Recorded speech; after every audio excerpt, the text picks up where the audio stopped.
a la arena política. El Consejo de Defensa del Estado se querelló por el delito de fraude al fisco en el llamado caso Democracia Viva. La acción judicial va en contra del representante legal de esta fundación, Daniel Andrade, y también el ex seremi de la vivienda de la región de Antofagasta, Carlos Contreras. Una acción que fue valorada por distintos parlamentarios, mientras el ministro de Vivienda, Carlos Montes, fue nuevamente citado ante la comisión investigadora del caso Convenios tras el informe de la Contraloría General de la República. Vamos a profundizar más en este tema. Estamos para esto con el diputado de Renovación Nacional, José Miguel Castro, y presidente también de la comisión investigadora del caso Convenios. Muchísimas gracias, diputado, por estar con nosotros y bienvenido. Gracias a usted, Carla. A ver, lo primero es por qué vuelven o volverán, no sé si ya está cursado, a citar al ministro Montes en el marco de la comisión investigadora que están llevando adelante. Sí, es complicado porque hace solamente un par de días tuvimos al ministro Montes y él, la verdad es que cuando nosotros recibimos el informe de Contraloría nos damos cuenta que es mucho más grande y mucho más profundo el daño que se ha generado a través de estas fundaciones. Y sentimos por lo menos que el ministro no entregó toda la información que por lo menos entregaba el informe de Contraloría, y por eso mismo lo hemos citado de nuevo. Ejemplo, las 12 personas que trabajaban, bueno, nos dimos cuenta después de que no solamente trabajaban para esta fundación, sino que para otras. Hay una serie de datos, la bipartición de las platas, hay una serie de datos que nos gustaría que nos clarificara mucho más el ministro Montes. Él ha estado, obviamente, no tiene ningún problema con ir, pero para nosotros es importante aclarar todas las dudas, porque si esto se va a repetir en el fondo en todas las regiones, que es una duda que tenemos y al parecer va así la cosa, obviamente queremos que el ministro nos plantee esto para poder en el fondo entregarle todos los requerimientos y todos los insumos necesarios al Ministerio Público. Ahora, hubo una parte secreta incluso durante ese desarrollo de la comisión investigadora y efectivamente se accedió por parte de los parlamentarios. Uno hubiese pensado que parte de lo que se trató ahí tenía que ver con esta conclusión tan delicada a la que arriba la Contraloría. ¿No es así? ¿El ministro no da cuenta de este tipo de hechos durante ese periodo secreto, digamos? ¿No se llega a este nivel de profundización del caso? Yo no le puedo contar lo que se revisó justamente en sesión secreta, pero sí le puedo decir lo que no vimos. Y lo que no vimos, efectivamente, es el grado de profundización con que la Contraloría entregó esta información al público en general.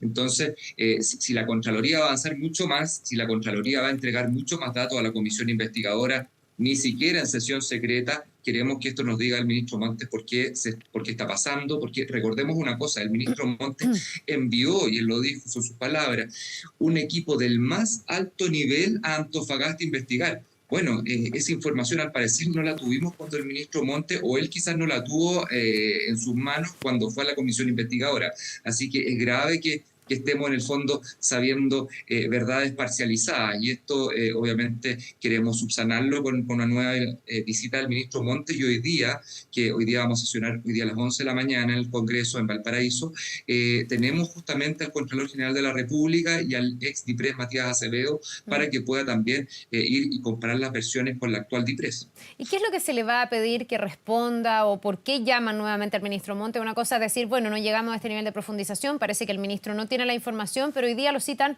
nuevamente. ¿Para qué? ¿Qué tendría que responder el ministro? ¿El por qué no tenía o qué otra información tiene? Es que, por supuesto, o sea, no puede ser que un ministro, yo quiero pensar que todavía estaba en etapa de investigación y él por una cuestión de transparencia no lo quiso decir para no dar falsos datos. Espero que sea así, porque si no es sumamente grave. Partimos con un ministro que cuando explota esto no tenía idea, o sea, pasaba bajo sus narices y no tenía idea de lo que estaba pasando en Antofagasta, y nos damos cuenta hoy día con la Contraloría que no solamente en Antofagasta, sino que en varias otras regiones del país. Entonces, si nos vamos a encontrar con este mismo tipo de falco en todas las demás regiones, queremos saber si el ministro no solamente sabía al principio, sino que al parecer hasta el día de hoy ni siquiera se da cuenta de lo que está pasando en su propio ministerio. Y eso me parecería sumamente grave. ¿Tiene alguna responsabilidad el ministro, por ejemplo, en estas contrataciones que existían en Antofagasta? Aquí los dardos apuntan a quien era el seremi de vivienda en ese momento, pero algunos también, cuando esto estalló, se preguntaban por la responsabilidad del ministro. No sé si nuevamente, a raíz de esto que usted me dice, que en el fondo el ministro no puso esto en conocimiento de los parlamentarios, se levanta un cuestionamiento a su rol como ministro.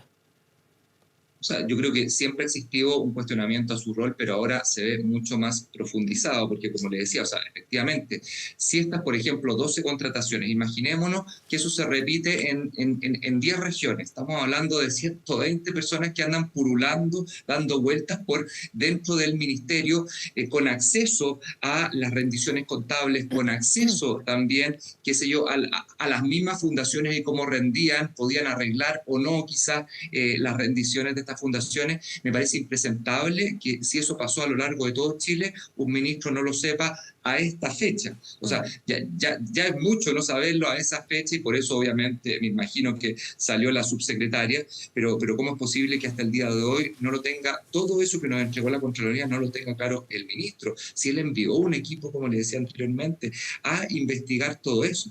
O sea, ¿qué quiere decir? Que realmente o no nos están entregando toda la información o no saben todavía ni han llegado a las conclusiones que llegó la Contraloría. Bueno, esas son las cosas que hay que ir aclarando.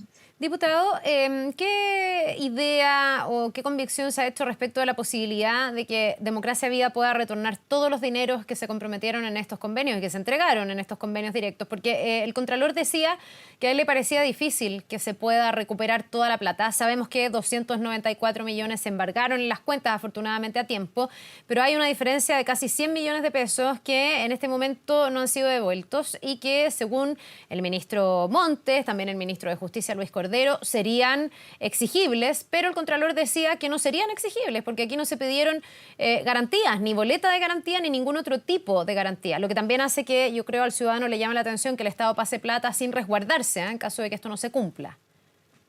Bueno, eso es muy grave, eso obviamente es muy grave y habla de un cierto relajo que también hemos visto estos últimos años. O sea, cuando hablamos de Democracia Viva estamos hablando de una fundación que ya no necesitaba, producto del mandato de este gobierno, ya no necesitaba ni siquiera tener 2 años de antigüedad para poder llevar a cabo estas labores.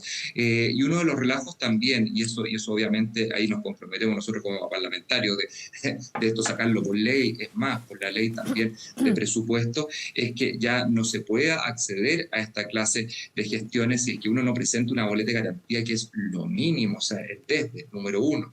Y número dos, también me parece sumamente grave en cuanto a las rendiciones. Las rendiciones aquí, obviamente, no se tuvieron en cuenta, se pasa plata por adelantadas, platas también distribuidas de una forma que no pase por Contraloría, así que obviamente estamos viendo un caso de corrupción, y eso lo han dicho incluso ministros de Estado. Ya, ¿y usted qué cree? ¿Que se va a recuperar toda la plata o puede ser que esa plata Yo nunca creo, regrese? ¿O que en otros casos haya plata que se haya pasado y no regrese?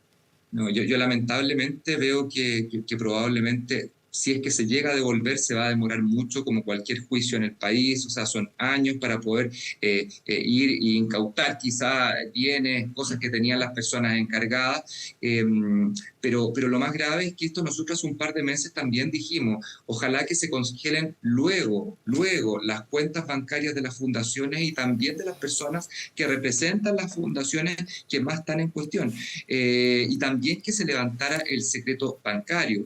Es lo que estamos pidiendo también para otras fundaciones, porque en este momento puede ser que perfectamente se estén triangulando platas para desaparecerla en otras fundaciones que también están en investigación. ¿Qué responsabilidades hay aquí a nivel penal y político para aquellos que, por ejemplo, estuvieron involucrados en estas contrataciones que a uno le parece increíble que haya personas que estén dentro del ministerio y que en el fondo accedan a una información privilegiada en muchos casos, que en algunos casos, o en uno de ellos al menos que leí, la misma persona que era parte de esa fundación era la que se encargaba de fiscalizar todo lo que ocurría con esas fundaciones, como un juez y parte por lo bajo. Ahí esto puede terminar con qué tipo de sanciones, ¿solo penales? ¿Hay un reproche o alguna sanción penal traducida por el reproche político que significa que alguien como el ex seremi de Vivienda, por ejemplo, en razón de su cargo haya permitido que esto ocurriera? Bueno, yo espero que, si me pregunta a mí qué es lo que haría yo si fuera un ministro, o sea, políticamente absolutamente todos los Ceremi que están involucrados de alguna manera con fundaciones, obviamente para afuera inmediatamente, junto también con los cargos políticos. No nos olvidemos que este es un gobierno que también ha contratado más de 460.000 personas, y en ese sentido deben haber varios políticos. Bueno, aquellos políticos involucrados, relacionados con algún tipo de parentesco, obviamente tienen que tener responsabilidades políticas. Por otro lado, la responsabilidad administrativa también yo la he visto muy ausente. Hemos sabido que ha salido obviamente el Ceremi, ha salido también la subsecretaria, pero no vemos, por ejemplo, las personas que hacían auditoría, aquellas personas internas del ministerio que hicieron auditoría. ¿Qué pasó con esas personas? ¿Miraron hacia el cielo? ¿Por qué se les pasaron todas estas cosas? O sea, yo entiendo, por último, yo como ciudadano entiendo quizás que en una región, pero si hay varias regiones y todos los auditores relacionados simplemente miraron hacia el cielo, a mí me parecería sumamente complicado, sumamente grave, que no se tomen hasta el día de hoy algunas medidas.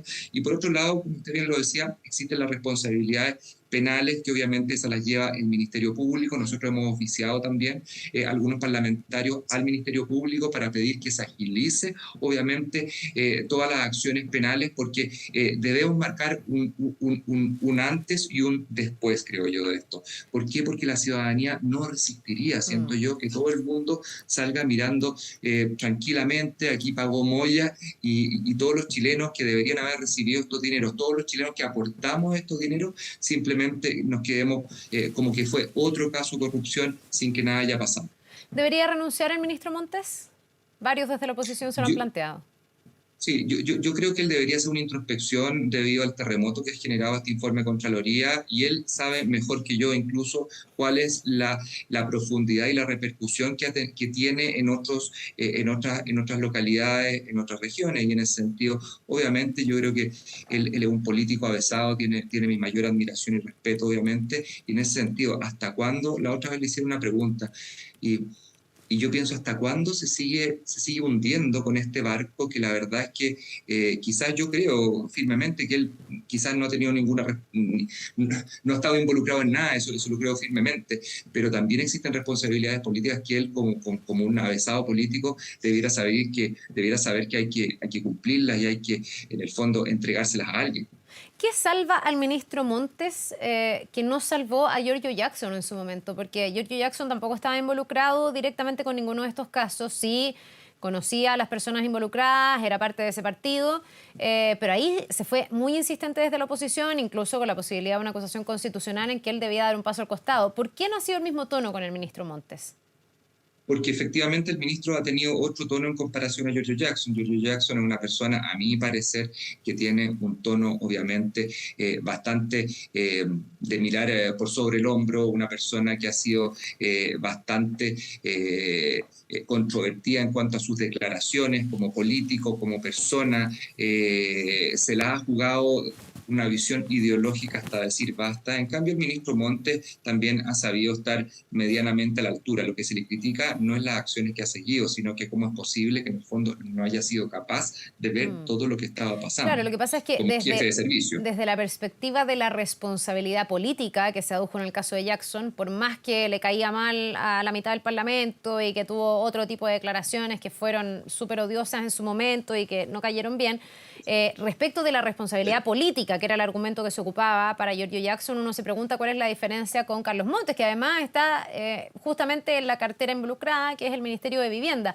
¿O hay algo distinto que haya hecho él que en el fondo haga que el tono no se eleve tanto?